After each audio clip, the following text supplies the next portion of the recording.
Yeah, it's raining here again. It's getting ridiculous. This is almost 2 weeks straight of rain. I'm just glad I got my corn sprayed a week ago, last Saturday. Well, maybe it wasn't worth it, the amount of rain we got, and I hope it had enough time to be absorbed into the weeds, but who knows, maybe it didn't do a bit of good down there. It's starting to show. I'm seeing yellow leaves on the bottom of the corn here lately. I said we got poured in here this morning. I mean, it wasn't the hard rain, hard driving rain, but a good, solid, steady rain. You know, we got flood advisories out. When I got up this morning, the old milk barn up there was starting to flood. Where I drive in there to put hay in the barn, it's got ruts and the water's run down right in there. I got a ditch diverting the stuff, but I didn't have it all completely cleaned out. I had to, it gets a little dam up in areas and backed up. It was getting in the barn, and basically regardless of what I did up there, it's going to flood anyhow. I don't, hopefully diverted most of it right now. And it's been raining on and off here this morning, just let up here again here now. I got a family reunion to go to today. It's kind of hard not to go to it when it's right around the corner, about a mile away. And it's been a while since we had weather like this for the reunion. Years ago, it used to be, it wasn't called the reunion, it was called the Rain Festival. But probably for the last several years here, we've had pretty decent weather, maybe a passing storm, but it's supposed to be like this all day.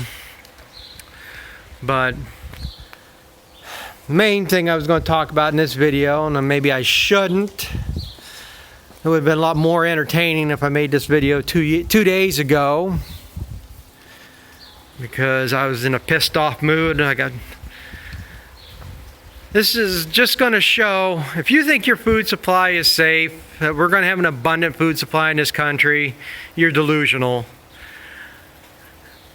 I could make another video about this, but they're trying to take over the food supply. And I don't know whether it's the government, Walmart, Cargill, Smithfield, Tyson, all these big companies, they're trying to control everything. They don't want the small farmer around. They don't want 30, 40 cow dairies like me. They want 3, 4, 10,000 cow dairies, so they can control everything. And I can make another whole video how farmers are helping them do that, which I might someday. But what's been going on here the last 2 months, I've had a quality issue problem. And I don't believe it, but I keep getting high counts, and started back in May. There's several tests they do, bacteria tests, and the one is that I'm having problems with is the PI count, preliminary incubation. And this is an indication on how clean the equipment is. And there's several things that could throw this count off. If your water temperature is not staying where it's supposed to be, milk solids deposit in lines that cause bacteria. Milker inflations, rubber parts deteriorate over time if you're not changing them like you're supposed to. I just go blank, I can't think of all of them. But there's a whole list of things. So back in May, I started having high count problems. And so I do the basic things, I check the traps, I check the diverter valves, I got several things that do get buildups in them. Go check all this stuff. Counts don't go down, counts don't go down. So after about 2 weeks of this, again, constant high counts, milk inspector gets on your ass, and we gotta do something to get these counts down. So he comes out, and this is part of what pisses me off. All he's ever done is he run a chemical analysis on the wash cycle. The soap, the acids, everything checks out fine. Temperatures, all check out fine. He can't find nothing wrong with that. He has yet, to this day, pull anything apart on the pipeline and look at it. Bulk tank, anything. He's taken his flashlight and he's looked up in the inflations and they were clean. He took his flashlight and looked up in the milk receiver jar where the vacuum comes in to go to the trap. That was clean. That's all he's ever done. And the counts don't go down.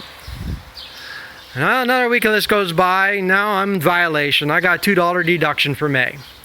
Well, we got to get these counts down. So he's going to bring his supervisor out with him. The day before he says he's coming out, all of a sudden I had 2 counts in a row back down in good range. So all right, figured something out. So he's not coming out. So the last week of May, all the counts were good. 1st of June, right back up in violation again. 2 weeks solid violation counts. So he comes back out again, this time with his supervisor. And I just got done milking.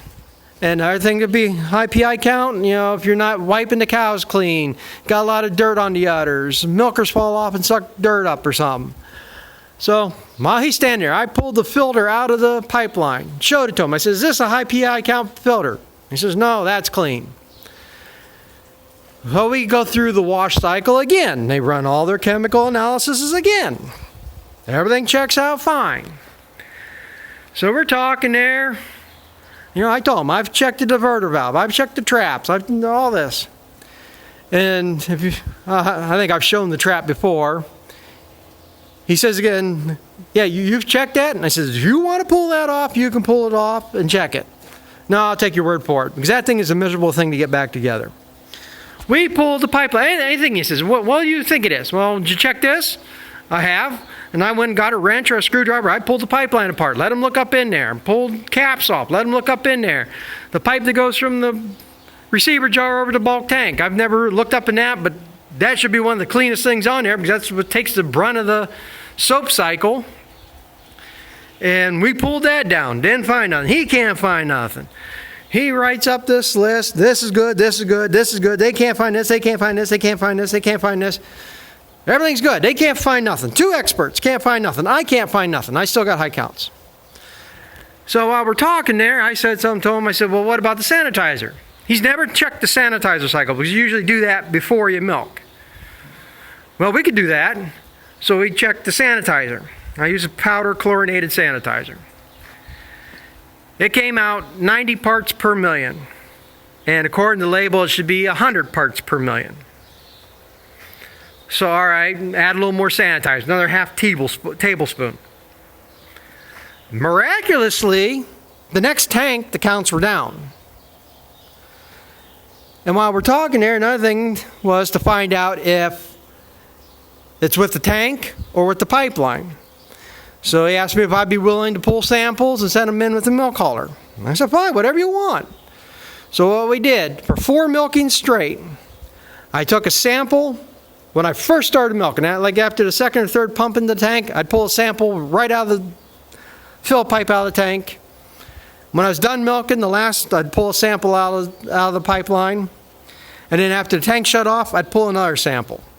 So we'd taken 3 samples each milking, sent them in with the milk hauler. They all came back in the good range. I think the highest one was 27, and anything under 20 is considered quality range.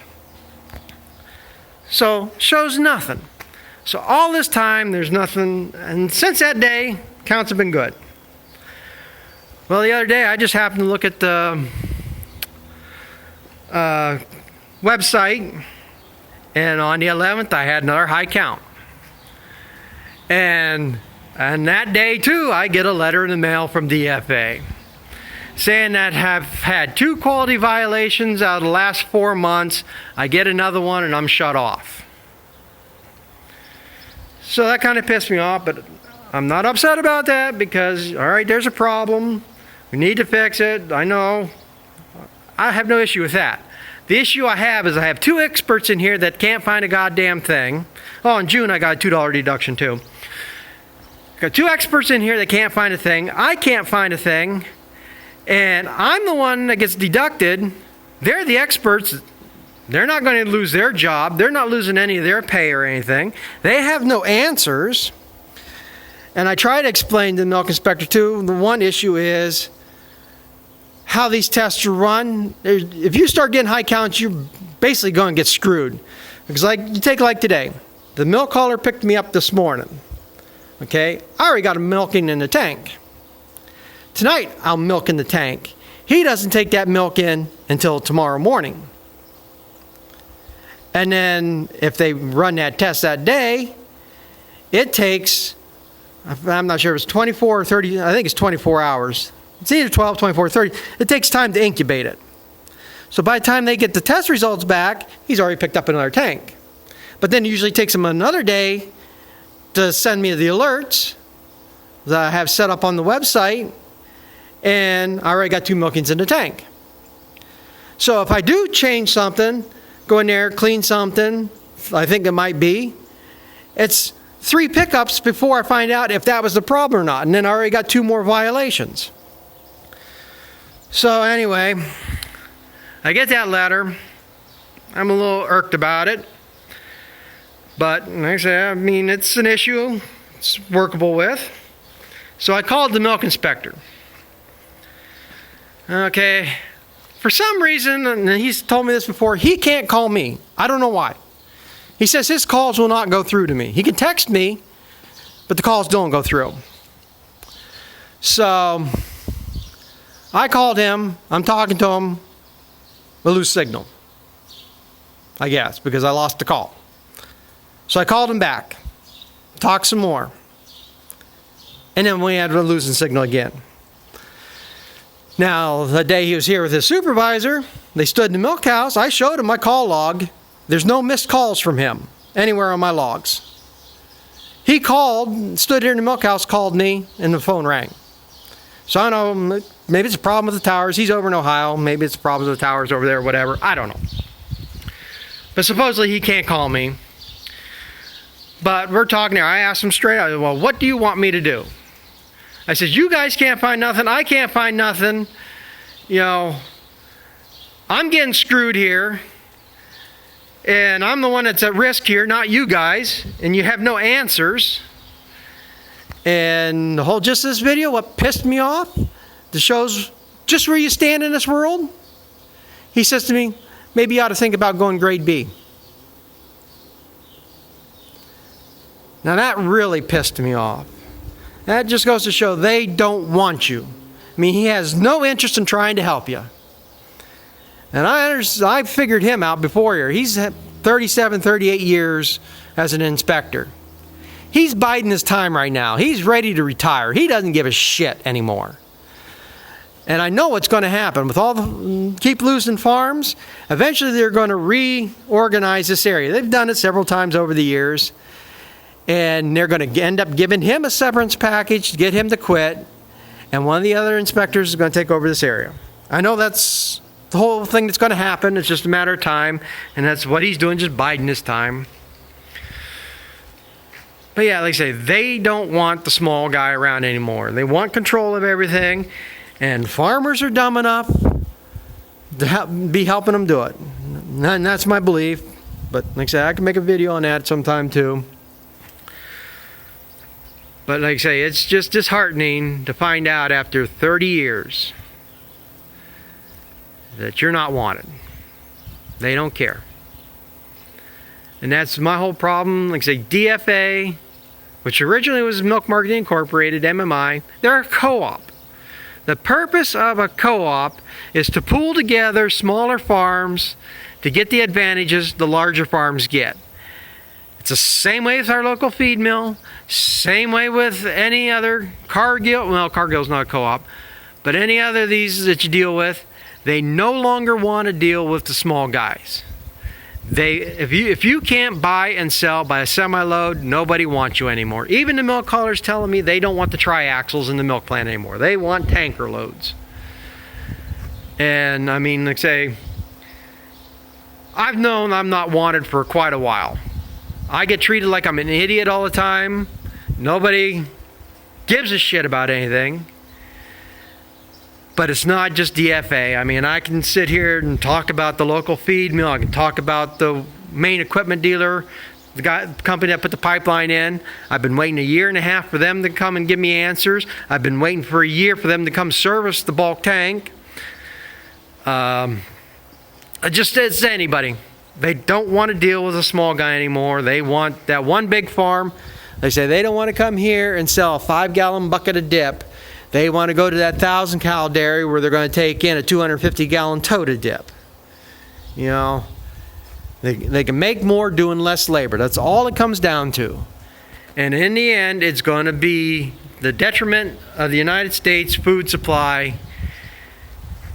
because they say you got power in numbers, not volume.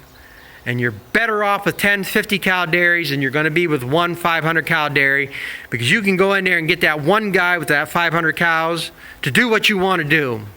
But try to get 10 guys to do what you want to do. It doesn't happen. That's all the whole reason why they are thinning all this shit down. So it's all, like I say, just control.